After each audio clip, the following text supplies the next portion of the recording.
Suns fans haven't had to face down back-to-back losses in basically 2 months. But that is exactly what we are looking at now. Home loss to the Memphis Grizzlies, 114-113 at the buzzer. We'll break all of it down. Booker's big night, Kevin Young coaching the team, what it all means coming up on Locked On Suns.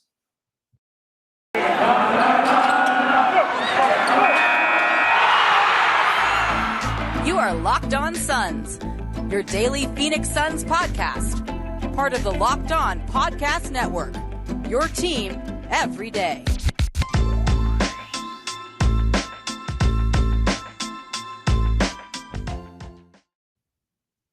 We are back. This is Locked On Phoenix Suns. We are part of the Locked On Podcast Network, and I'm your host, Brendon Kleen, credentialed media member covering the Suns for Suns.com and the NBA for Dime Magazine. Thanks for making Locked On Suns your first listen every single day. The best way to support the show is to do exactly what you are already doing. So congratulations and thank you. That is to watch, that is to listen. And if you are doing one of those things that you have not already done, the third thing, which is subscribe, then that is, of course, the next best option. Hit that subscribe button on whatever podcast platform or on YouTube that you may have found us on, and keep along with this ride each and every single weekday morning. You can also follow along on Twitter at LockedOnPHXSuns or at Brendon Kleen 14. That's me, of course. And we have a lot to get to today, so I will not go on any longer because this game was exciting. This game was the second in a row here at Footprint Center that felt like a playoff game. And that's exactly where I want to go first. This game proved again that teams are going to get up for the Suns, that the Suns are going to get the best out of opposing teams. And Memphis looked to be a pretty reasonable foe here for the Suns. So I want to dig into all of that. This episode, guys, is brought to you by TrueBill, the new app that saves you money by helping you identify and stop paying for the subscriptions that you don't want and need. And they can even negotiate better deals on the ones you want to keep. So the Grizzlies come in mostly unaffected by COVID protocols so far. The really only notable one that I think would have really made an impact on this game was Dillon Brooks. They also are without De'Anthony Melton. So maybe they're two top options guarding Devin Booker. So that's, of course, important, especially when you consider that Booker had 30 points. But for the most part, compared to a lot of other teams, the Grizzlies had a lot of their guys healthy. And then on the Suns side, we learned just before tip-off that DeAndre Ayton would not be playing, and he joined Jay Crowder in the protocol. We also learned, though, that Elfrid Payton, who was thought to be headed there, actually cleared. It seems that he must have had an inconclusive test, which tends to put players into the protocol, and then likely took another test pregame that allowed him to go out there. Kevin Young was the interim acting head coach for the Suns, while Monty Williams was also in the protocol. So that set the stage for a battle. But what we got was a great game, another great game between the Suns and their opponents here in Phoenix, but also the Grizzlies playing up to the task. And right away, it was obvious that the mismatch that was going to be a real difference maker was at the center spot, because Steven Adams is just huge and a difference maker, especially on the offensive glass. And JaVale McGee is somebody who can only handle a handful of minutes between his asthma and his energy level, and then of course his fouling, and that proved to be a problem right away. So that center spot was an ongoing problem all night for the Suns. Jalen Smith got in there because of Ayton's absence, and obviously Kaminsky continues to be out. So Smith was really the backup center. He also struggled, understandably, against Adams, who has a couple inches and about 50 pounds on him, if not more, it feels like. So that was what set the tempo. But then you also had a huge game from Desmond Bane, who the Suns, I wouldn't even say was a huge problem. Like maybe he misses a few more shots. Maybe he's at 28 points or 27 points or 26 points if you guard him a little bit better, but I didn't feel like it was just the Suns breaking down. I thought he was the byproduct of the Grizzlies offense overall. He was getting a lot of catch and shoot threes that he was making. He was making a lot of threes in transition, getting to the basket on fast break opportunities. So half of his made shots were threes. A lot of them were because of offense coming elsewhere. Like, I don't know if I really give them a hard time on that one. And then to close the game, really from the second quarter on, Ja Morant was unreal. And that is what ended up being the difference. 5 seconds left in this game. The Suns somehow frantically get back into this game. They get to the Ja Morant, I think, actually missed a free throw that allowed them to tie or to get within 2 points on a Cam Johnson three.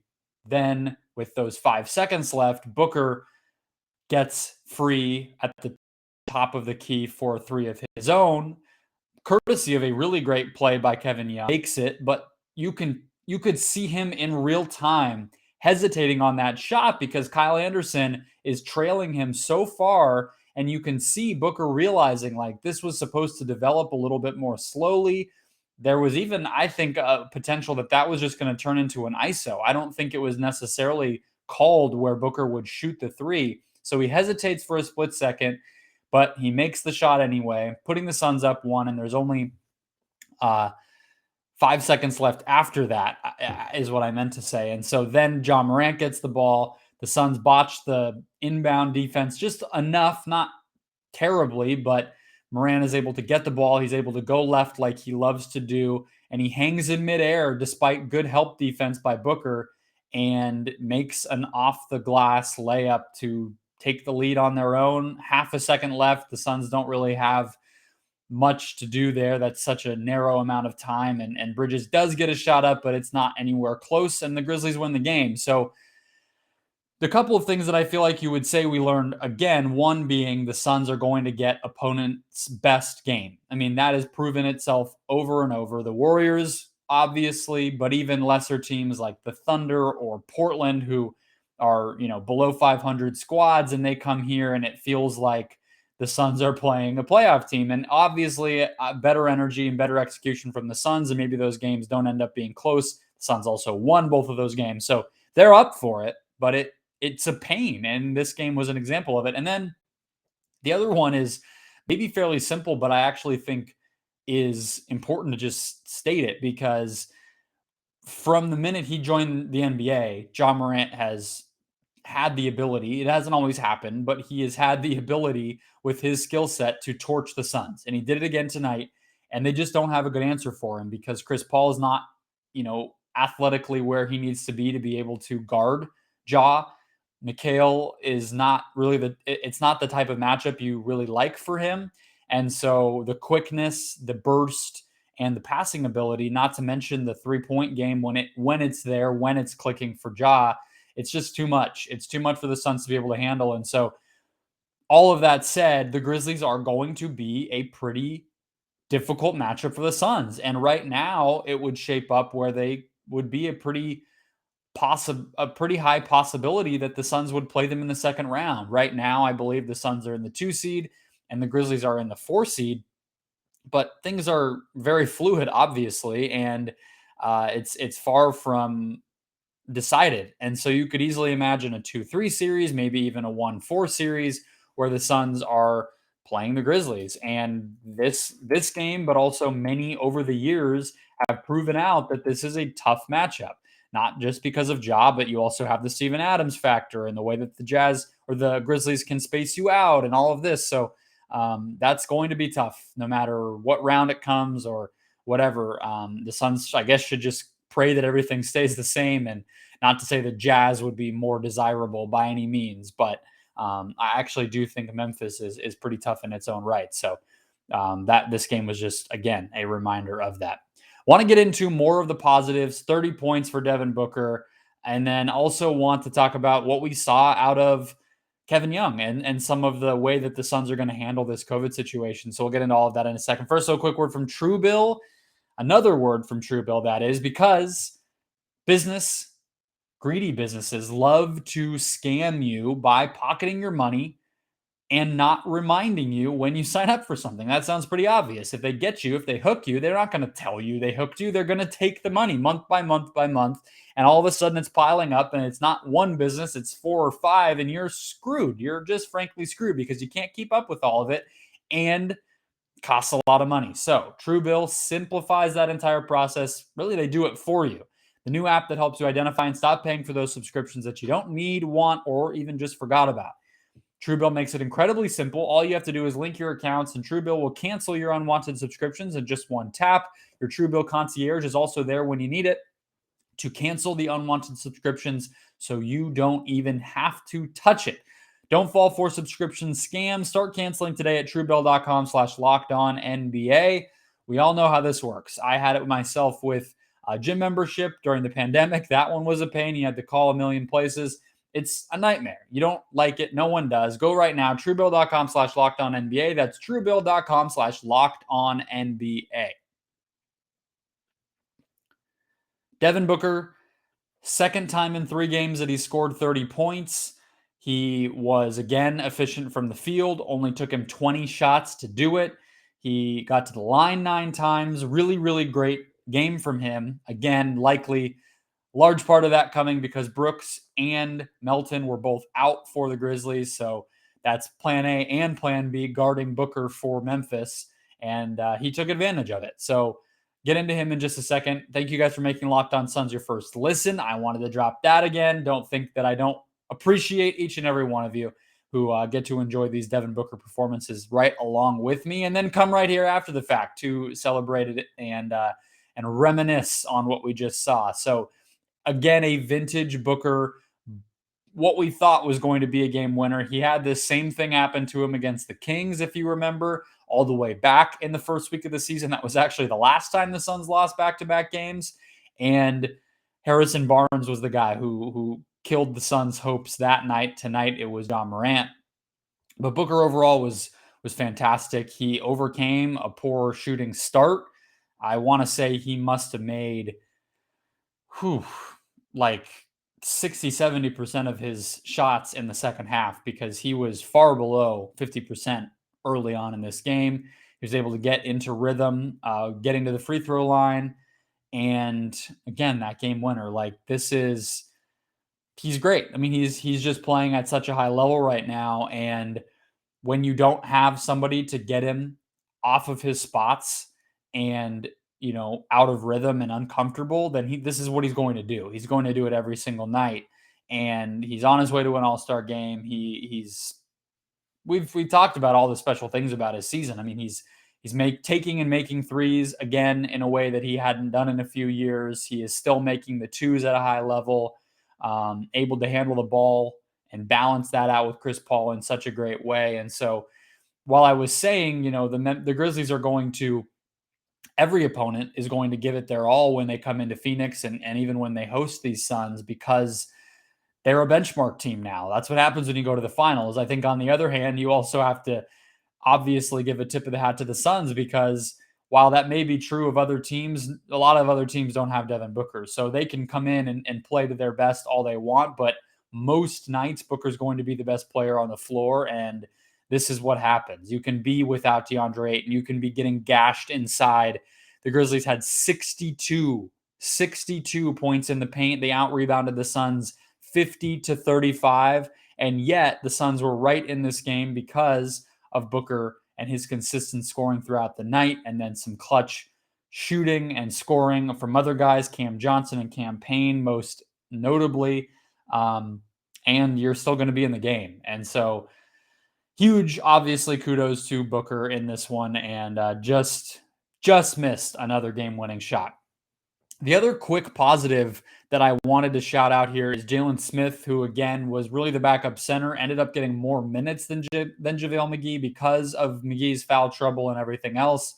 The Grizzlies actually went small for long stretches also, and Adams finished with 31 minutes. It felt like there were spots where it could have been more, especially with how well he was playing. I get not extending him, especially when you have the lead. The Grizzlies were up double digits a lot in this one. But Smith got to play center without having to play against Adams quite a bit. But even when he was out there, I would say even when Adams was his matchup, he played with energy. It's really hard for me to say that he was a big issue tonight, honestly. I mean, to measure him against the standard of Adams when honestly Smith physically still is more of a 4 than a 5, and he was pressed into action in a pretty bad spot. Like, you would never expect or want Smith to play 29 minutes in a game where Jaren Jackson and Steven Adams are the opposing bigs, but it happened. And so for me to blame him for not being able to necessarily stop those guys or do more to limit them with what they wanted to do, is just, it doesn't seem fair. It doesn't seem like honest. It seems just beside the point. And so what the scale that I think you have to measure him on is, was he actively hurting the team? Was he doing positive things? And did he at least fill the role that he needed to fill? And I think the answers to all those things are yes. I mean, he made shots, he played with energy, he got to the free throw line, and I don't feel like he was killing them when he was out there. So I think all things considered, he continues to be better than the expectations are, which maybe that doesn't buy him much because the expectations are so low. But for a guy who's basically been banished out of the rotation unless COVID or injuries mean that he's pressed into action, every time he's out there, I find myself thinking, like, he's not so bad that he should never be able to be on the court when the team is healthy. Like, spot minutes here and there. I don't think it's crazy. And when the alternative is like Elfrid Payton or Ish Wainwright and these guys who are fringe players in their own right, I don't think Smith is like this, third class player on this team by any means. And I think every time he's out there, he at least plays with energy, plays hard, and executes the bare minimum. So maybe that's faint praise, but it is accurate, I think. And, he'll get to play more, which brings us to how this team is going to adjust. What can we expect? I would say, unfortunately, more COVID is probably the first thing to expect, but also, they are going to have to look at other players, and we'll see where that takes them. Get into all of that. First, though, BetOnline has you covered this holiday season with more props, odds, and lines than ever before as football continues its march through bowl season and the pro football playoffs. BetOnline is your number one spot through all of it, thick and thin, cancellations and not cancellations, crazy parlays that are only possible because of COVID absences, all of it. BetOnline, your number one spot. So head to their website. Again, that's betonline.ag, or their mobile app. Make an account today, and when you do, use the promo code LOCKEDON when you make your first deposit to get a 50% welcome bonus. That's promo code LOCKEDON when you make your first deposit to get a 50% welcome bonus straight to your account. From basketball and football to the NHL, UFC, and even your favorite Vegas casino games, don't wait to take advantage of all the amazing offers available throughout 2021 and beyond over at BetOnline. BetOnline remains the fastest and easiest way to make a bet, so don't wait to take advantage of all the amazing offers. BetOnline, where the game starts. Closing out the show here, introducing a new recap segment that won't last very long, but it is worth looking at here, which is Inside the Mind of Kevin Young. So I wanted to just, look at this because not only is he, fairly high-ranking person and mind on this Suns coaching staff, he is the associate head coach. He is, for all intents and purposes, the lead assistant here. He has been around Monty for 3 seasons. This is his 3rd season, dating back to Philadelphia, and then last season and now this season as a pretty prominent connective tissue for Monty's coaching staff. So that's obviously important, but also this guy is going to be replacing Monty for the foreseeable future. The NBA changed their protocol today where players and coaches and staff can leave quarantine after 6 days if they're no longer displaying symptoms of COVID, even if they have not necessarily tested positive. This is them amending their protocols just like the NFL did to allow guys who have been vaccinated or boosted or both to just return and not have to just sit idly while they don't have any symptoms. And so Monty could be back, by next week, or it could be longer. And Kevin Young will be the guy leading them in the meantime. And I think, the players play. Luke Walton proved this better than anybody going into that Golden State situation and helping that streak continue 5 years ago now. But if you have great players, it's going to be competitive every night. What we did see from Kevin Young that is tangible is the rotation. And I think that's probably on the negative side for him in his debut was, switching guys in and out really quickly. He gave McGee 2 rests in the first quarter.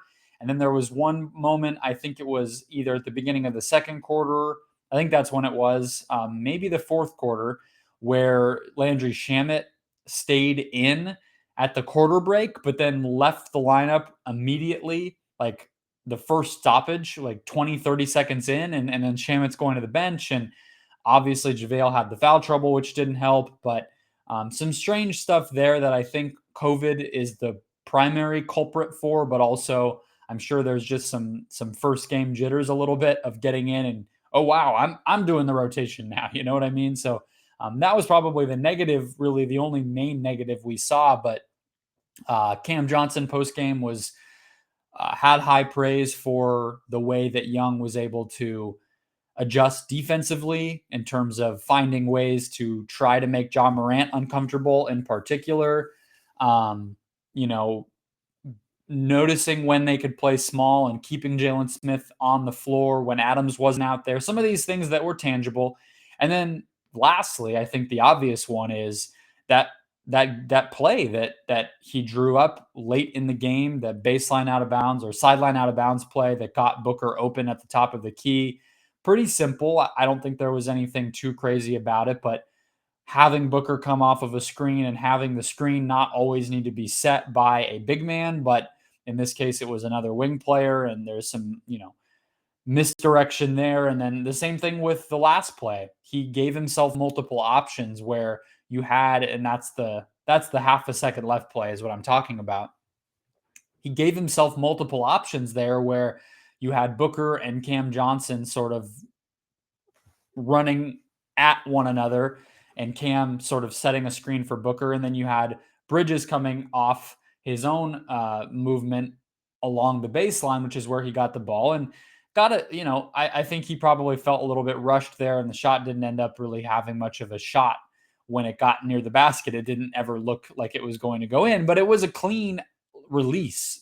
He had space, Bridges did, and you had Booker at the top again. So, the moments when a coach really has to do something, I think Kevin Young was pretty good. I mean, he did the stuff at a high level that does make a difference on the coaching side, and the rotation and everything else didn't end up making too big of a deal in the game, and he'll have a chance to fix that. So that is inside the mind of Kevin Young. I just wanted to close out there. We can also definitely expect more replacement players. We have not yet heard who the Suns are going to sign to replace DeAndre Ayton.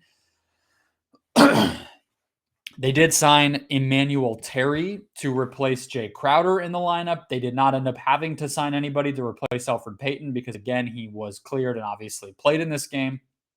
So Terry didn't play. He was actually a Sun previously, which is kind of funny, in Igor Kokoshkov's season here. I would not blame anybody who intentionally blocked that out, but he did actually play here once on a 10-day contract. So he is back. They will sign somebody to replace Ayton. And I mean, unfortunately, guys, I'm sure you know it, I'm not breaking news here. This is not going to be the last of it that we hear on the Suns. I mean, it's not really happening anywhere else in the NBA that just one or two players in a rotation test positive. It's hitting teams everywhere when it hits them. And so we've already seen head coach and 2 players. I would not be surprised if multiple more players do end up here before it's all said and done. The saving grace, though, I mean, look, the Suns held out long enough where now the protocol is different. So you don't have to worry about having your whole team out for a week and a half plus. Now you can clear it in less than a week. And there still remains the option that they had already put into place where if you test negative 2 times in the course of 24 hours, then you can leave anyway. You can leave the protocol anyway, regardless of how long it's been. So that is good. people can start to come back sooner for the Suns than they were with other teams. As long as they can cobble together 8 or 9 guys and have, their main infrastructure in place, they're going to be competitive because the system and the coaching and everything else and the culture is able to win games against bad teams, starting with Oklahoma City on Wednesday. Of course, I will be there for you guys after that game. We'll also have a good show tomorrow. I will probably do a mailbag. It's been a little bit. Want to hear your guys' thoughts, so I'll be back on the Suns subreddit. I'll be back on Twitter at LockedOnPHXSuns, getting your guys' questions about everything and checking in again because it's been a little bit. So hope you'll join me then. Until then, guys, enjoy your Tuesday. Enjoy the return to work if that includes you. I am back myself tomorrow, so it will be a little bit rough that first day. So hopefully this pod will help you get through it, and I'll talk to you tomorrow.